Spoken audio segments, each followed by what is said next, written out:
I'm sure many of you have seen these type of padlocks around. They're flat. Some people call them pancake locks. This is a Yale Town and Country.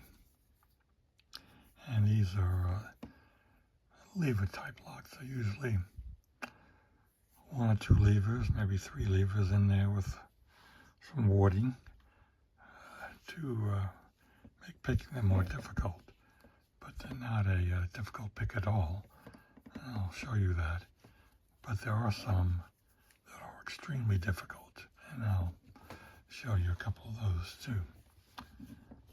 Here's the pick I'll be using. All you need is a piece of piano wire with a bent end on the end of it like that. And these would go inside the lock, and you just need to feel around in there for some tension, springing, and that's usually a lever attached to a spring.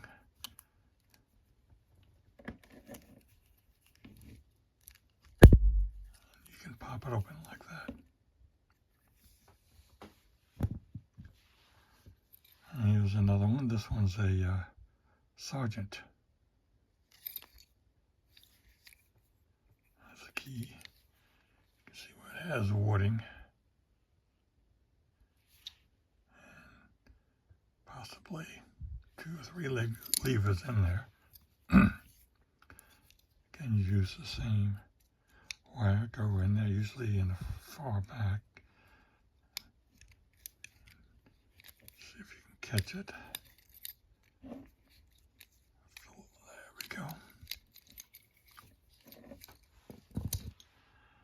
And this is a little bit different one. This has 2 areas where the key goes in. The key is a split key. And you can see the warding, top and bottom.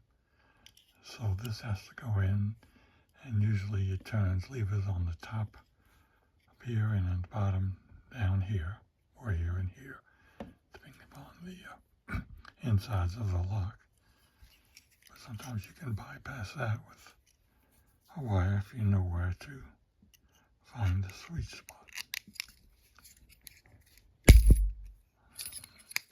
There we got it.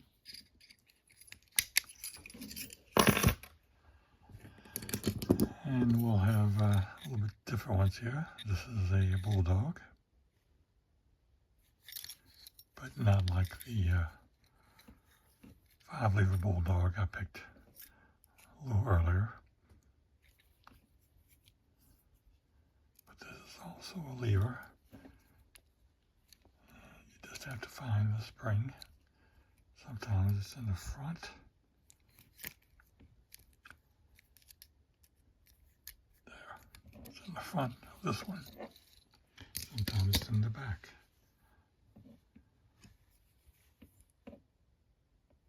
Here we have a rooster or a cock.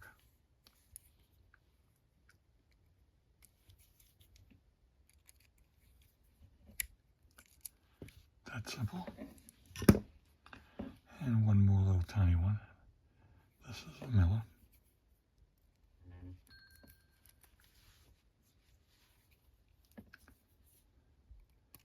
Get that in there. And boom. Very simple. Now here are 2 other flat pancake locks. But these are more complex. These are 6-lever locks. And they have 3 levers up here and 3 levers down there, which the key, look at that. The wards in the bitting up here will turn the levers here, and the one at the bottom turns levers here. And you have to be able to move all 6 at the same time to spring the lock open. And that you need sometimes 2 picks and some way of tensioning it. I haven't mastered that yet, but like this one here. So you look in there and you can see the 3 levers on the top, 3 levers down on the bottom.